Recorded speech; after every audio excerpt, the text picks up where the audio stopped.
Step 7 in the book, Eliminate Chaos, the 10-step process to organize your life, is to examine your space once again.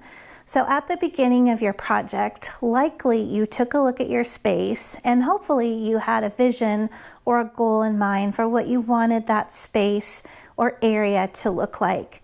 Now that you've gone through steps 4, 5, and 6, where you've sorted, you have grouped like items together, and you've eliminated those things that you no longer need, you're in a much better position to re-examine that existing space and make sure that that really works for you.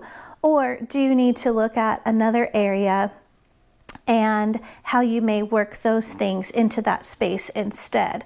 So this is a pretty important step before you ultimately get those items back into the final place where they will live. So again, step 7 is to examine your space. And then remember, at the end of the day, it's not about the stuff, so that you can have more time for life.